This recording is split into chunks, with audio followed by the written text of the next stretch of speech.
Anda menyaksikan Breaking News Kompas TV, Saudara, langsung dari Pengadilan Negeri Jakarta Selatan.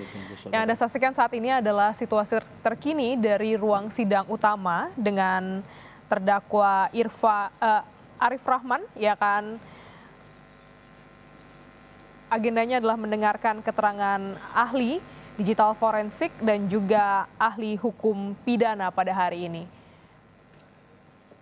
Jaksa penuntut umum, pihak penasihat hukum dan juga majelis hakim telah memasuki ruang sidang dan nampaknya juga akan segera dimulai untuk memintai keterangan atau mendengarkan pendapat ahli. Masih terhubung secara daring pakar hukum pidana Abdul Fikar Hajar dan juga pihak penasihat hukum dari Irfan Widianto, Rifat Seni Kentara dan Raditya Yosodiningrat. Secara singkat,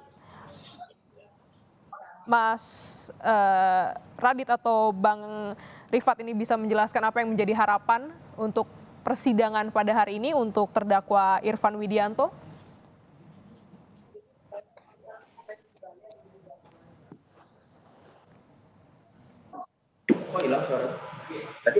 Apakah sudah terhubung?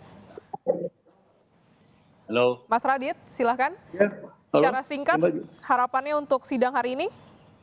Harapannya hari ini ya tidak ada masalah. Kami sudah siap karena juga sidangnya sama seperti yang di sidang yang lain gitu. Intinya mudah-mudahan majelis hakim bisa melihat kualitas perbuatan daripada para klien kami gitu.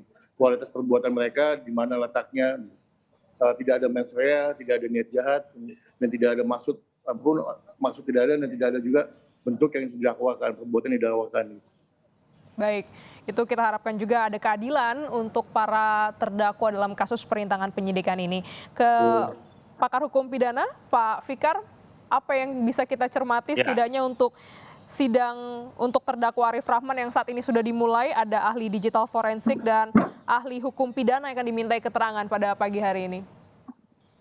Ya, saya kira seperti saya kemukakan tadi, bahwa keterangan ahli itu adalah salah satu alat bukti sebagaimana disebutkan dalam pasal 184 KUHP, ya, yaitu keterangan ahli, gitu ya. Di samping umpamanya ada juga produknya yang lain, umpamanya surat, gitu ya. Kalau keterangan itu diberikan dalam bentuk surat, maka dia akan menjadi alat bukti surat.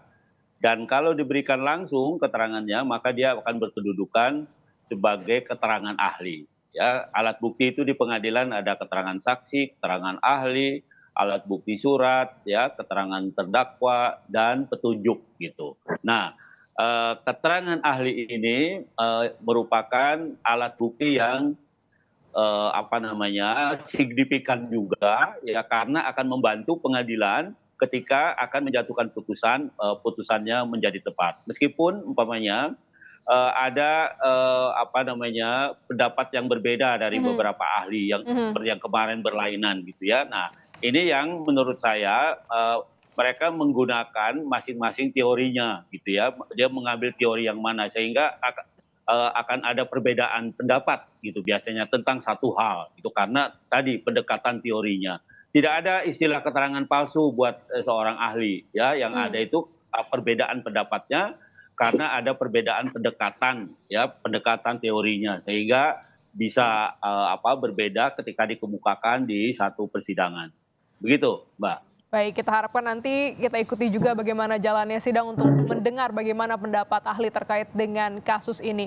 Terima kasih pakar hukum pidana Abdul Fikar Hajar telah bergabung dalam Breaking News Kompas TV. Sebelumnya juga ada pihak penasihat hukum dari Irfan Widianto, Bang Rifat Seni Kentara dan juga Mas Raditya Yosodiningrat. Terima kasih.